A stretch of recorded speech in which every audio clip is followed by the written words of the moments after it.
श्री शिवाय नमस्तुभ्यम। शिवरात्रि केवल एक तिथि नहीं, यह वह दिव्य रात्रि है जब स्वयं भगवान आशुतोष अपने भक्तों के समीप आते हैं।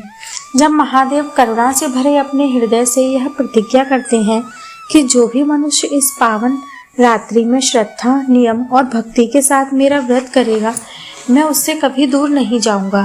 यह वही रात्रि है जिसके विषय में हमारे शास्त्र कहते हैं कि इस एक दिन के व्रत के पालन से जन्म जन्मांतर के करोड़ों पाप भस्म हो जाते हैं और मनुष्य को धर्म, अर्थ, काम और अंततः मोक्ष की प्राप्ति का मार्ग सहज रूप से प्राप्त हो जाता है। और ऐसी ही परम पुण्यदायी महाशिवरात्रि इस बार निकट आ रही है, किंतु आज के समय में अधिकांश भक्तों के मन में यह प्रश्न अवश्य उठता है कि क्या हम वास्तव में महाशिवरात्रि को शास्त्रों के अनुसार मना पा रहे हैं? क्या जो विधि हम करते हैं वही विधि शिव पुराण में वर्णित है? क्या 4 प्रहर की पूजा केवल एक परंपरा है या इसके पीछे गूढ़ आध्यात्मिक रहस्य छिपा हुआ है? और इन्हीं सभी प्रश्नों के समाधान देने के लिए आज कर्मा कुटीर के इस विशेष वीडियो में हम शिव पुराण के प्रमाणों के आधार पर यह जानेंगे कि महाशिवरात्रि का यह व्रत वास्तव में क्या है, इसकी महिमा क्या है, इसे कब और कैसे करना चाहिए और क्यों यह व्रत स्वयं भगवान शिव को सभी व्रतों में सर्वाधिक प्रिय है। शिव महापुराण के अनुसार फाल्गुन मास के कृष्ण पक्ष की चतुर्दशी तिथि को महाशिवरात्रि का पर्व मनाया जाता है और शिव पुराण स्पष्ट रूप से कहता है कि सोमवार की अष्टमी और कृष्ण पक्ष की चतुर्दशी भगवान शिव को अत्यंत प्रिय है। किंतु इन सभी में महाशिवरात्रि सर्वोत्तम है, क्योंकि यह व्रत सभी वर्णों, सभी आश्रमों, स्त्री पुरुष, बालक, वृद्ध, अविवाहित, विवाहित, यहाँ तक कि दास दासियों और देवताओं तक के लिए भी समान रूप से फलदायी बताया गया है। इस व्रत में कोई भेदभाव नहीं है, जो भी श्रद्धा से करता है वह समान फल का अधिकारी होता है।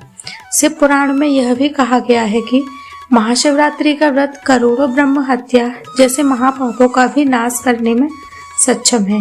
इस बार महाशिवरात्रि 15 फरवरी 2026 रविवार के दिन मनाई जाएगी, क्योंकि चतुर्दशी तिथि का आरंभ 15 फरवरी की संध्या से हो रहा है और चूंकि शिवरात्रि की पूजा विशेष रूप से रात्रि में की जाती है, इसलिए अधिकतर स्थानों पर यही दिन मान्य होगा। शिवरात्रि व्रत का पालन करने वाले भक्त को प्रातः ब्रह्म मुहूर्त में उठकर स्नान करना चाहिए। यदि पवित्र नदी में स्नान संभव हो तो वह श्रेष्ठ है, अन्यथा घर में स्नान के जल में गंगाजल मिलाकर सभी पवित्र नदियों का आवाहन करते हुए स्नान करना चाहिए। स्नान के समय गंगा, यमुना, नर्मदा, गोदावरी, सरस्वती, कावेरी आदि नदियों का स्मरण करना अत्यंत पुण्यदायी माना गया है।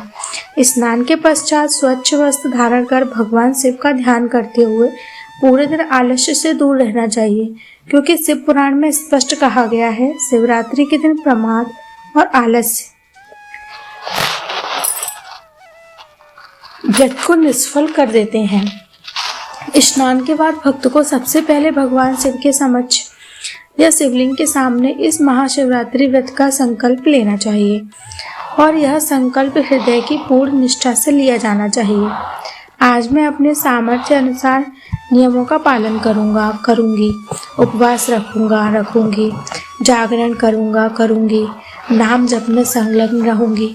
इस प्रकार से संकल्प के पश्चात पूरे दिन भगवान शिव के नामों का जप करना चाहिए, शिव पुराण का स्मरण करना चाहिए, श्रवण करना चाहिए, शिव कथाओं को सुनना चाहिए, शिवरात्रि की पूजा की तैयारी करनी चाहिए। महाशिवरात्रि की उपासना 3 प्रकार की बताई गई है, निर्जल, सजल और फलाहार। भक्त अपनी शारीरिक क्षमता के अनुसार उपवास का चयन कर सकता है, किंतु अनाज, दाल, चावल, गेहूं, मांस, मदिरा, नशा, लहसुन, प्याज जैसे तामसिक पदार्थों का पूर्ण त्याग अनिवार्य बताया गया है। शिवरात्रि का व्रत केवल भूखे रहने का नाम नहीं है, बल्कि यह मन, वाणी, कर्म तीनों से शिवमय होने का व्रत है। इसीलिए इस दिन किसी की निंदा, क्रोध, झूठ, विवाद, चुगली और अनावश्यक मनोरंजन से दूर रहना चाहिए। दिन भर जागृत रहते हुए जैसे जैसे संध्या समीप आए वैसे वैसे भक्त को अपने मन को और अधिक पवित्र करना चाहिए, क्योंकि रात्रि में भगवान शिव की 4 प्रहर की विशेष पूजा की जाती है। और इन 4 प्रहर की पूजा का महत्व इतना गहरा है कि शिव पुराण कहता है कि जो भक्त चारों प्रहर जागरण और पूजन करता है उसके लिए भगवान शिव स्वयं रक्षक बन जाते हैं। प्रथम प्रहर से लेकर चौथे प्रहर तक की पूजा केवल कर्मकांड नहीं, बल्कि आत्मा को शिव तत्व से जोड़ने की प्रक्रिया है। और इसी कारण महाशिवरात्रि को आत्मिक जागरण की रात्रि कहा गया है। प्रथम प्रहर की पूजा के स्थूल पापों का नाश होता है। द्वितीय प्रहर में सूक्ष्म पाप नष्ट होते हैं। तृतीय प्रहर से संस्कार शुद्ध होते हैं और चतुर्थ प्रहर में भगवान के भक्त शिव के समीप पहुंच जाते हैं। इसी दिव्य रहस्य को समझते हुए हमें शिवरात्रि के केवल एक पर्व न मानकर आत्मशुद्धि और शिव कृपा का अवसर मानना चाहिए। इसी क्रम में यह भी जानेंगे कि रात्रि के चारों प्रहर में भगवान शिव की पूजा किस किस विधि से करनी चाहिए और कौन कौन सी सामग्री आवश्यक होती है। महाशिवरात्रि की वास्तविक साधना रात्रि के समय आरंभ होती है, क्योंकि शिव पुराण में स्पष्ट कहा गया है कि भगवान शिवरात्रि में अत्यंत शीघ्र प्रसन्न होते हैं। इसलिए जब संध्या काल के बाद रात्रि का प्रहर आरंभ हो तो भक्त को पुनः स्नान करके स्वच्छ वस्त्र धारण करने चाहिए। शांत, पवित्र, एकाग्र मन से भगवान शिव की पूजा में निमृत होना चाहिए। प्रथम प्रहर की पूजा में यदि संभव हो तो पार्थिव शिवलिंग की स्थापना की जाती है, अन्यथा घर या मंदिर में स्थापित शिवलिंग की पूजा भी उतनी ही फलदायी मानी गई है। इस प्रथम प्रहर में चंदन, अक्षत, काले तिल, कमल या कनेर के पुष्प अर्पित कर भगवान शिव का अभिषेक शुद्ध जल की धारा से करना चाहिए। अभिषेक करते समय मंत्र जप अत्यंत आवश्यक बताया गया है, क्योंकि शिव पुराण कहता है कि नाम जप के बिना शिव पूजा अधूरी मानी जाती है। इस प्रहर में भव, रुद्र, पशुपति, उग्र, महान, भीम और ईशान जैसे नामों से भगवान शिव का पूजन किया जाता है और नैवेद्य में पकवान अर्पित किए जाते हैं। इसके पश्चात भक्त को भजन, कीर्तन और नाम स्मरण में संलग्न रहना चाहिए। द्वितीय प्रहर में पूजा और भी अधिक सूक्ष्म हो जाती है। इस प्रहर में तिल, जौ, कमल पुष्प और विशेष रूप से बील पत्रों से भगवान शिव का पूजन किया जाता है, क्योंकि बील पत्र भगवान शिव को अत्यंत प्रिय हैं। और शिव पुराण में कहा गया है कि एक बील पत्र अर्पण करने से अनेक जन्मों के पाप नष्ट होते हैं। इस प्रहर में मंत्र जप की संख्या पहले प्रहर से दुगनी होनी चाहिए और नैवेद्य में खीर अर्पित की जाती है। तृतीय प्रहर में जब रात्रि गहन हो जाती है तब गेहूं, अग्नि, पुष्प, धूप, दीप और पुए के नैवेद्य से भगवान की पूजा की जाती है। इस प्रहर में कपूर से आरती करना विशेष फलदायी बताया गया है, क्योंकि यह प्रहर अहंकार और अज्ञान के दहन का प्रतीक माना गया है। चतुर्थ प्रहर में, जो कि ब्रह्म मुहूर्त के समीप होता है, वह शिव साक्षात्कार का प्रहर माना गया है। इस अंतिम प्रहर में उड़द, मूंग, कंगनी, सप्तधान्य, शंख पुष्प और बील पत्रों से भगवान शिव का पूजन किया जाता है और विविध मिठाइयों का नैवेद्य अर्पित किया जाता है। इस समय भक्तों को पूर्ण जागरण में रहकर शिव नाम जप, शिव कथा और ध्यान में संलग्न रहना चाहिए। शिव पुराण कहता है कि जो भक्त अरुणोदय तक जागरण करता है उसके समस्त जन्मों के बंधन शिथिल हो जाते हैं। चारों प्रहर की पूजा के दौरान भक्त को संयम, शुद्धता, सात्विकता का विशेष ध्यान रखना चाहिए।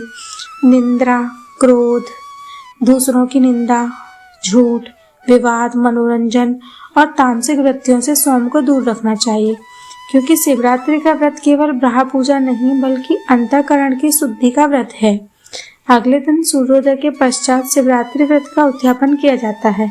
उद्यापन के लिए स्नान कर स्वच्छ वस्त्र धारण कर भगवान शिव की पुनः विधिवत पूजा करनी चाहिए। शिवलिंग का अभिषेक, षोडशोपचार पूजन, नैवेद्य, आरती और पुष्पांजलि अर्पित करनी चाहिए। इसके पश्चात यथाशक्ति ब्राह्मण भोजन दान अवश्य देना चाहिए, क्योंकि शिव पुराण में स्पष्ट कहा गया है दान के बिना शिवरात्रि व्रत अपूर्ण माना जाता है।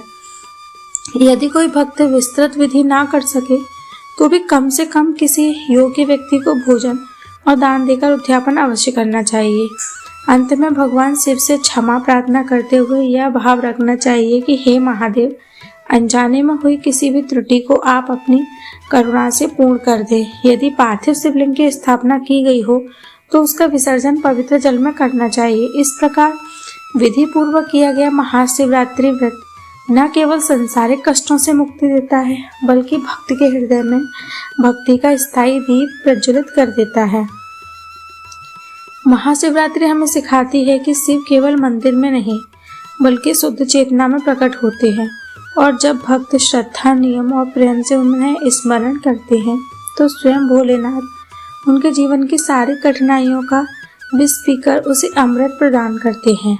इसी भावना के साथ कर्मा कुटीर परिवार की ओर से आप सभी से यही प्रार्थना है कि इस महाशिवरात्रि को केवल एक पर्व नहीं, बल्कि आत्मिक जागरण का अवसर बनाइए। भगवान शिव की कृपा आप सभी पर बनी रहे। आपके जीवन में शांति, स्वास्थ्य, समृद्धि और भक्ति का वास हो।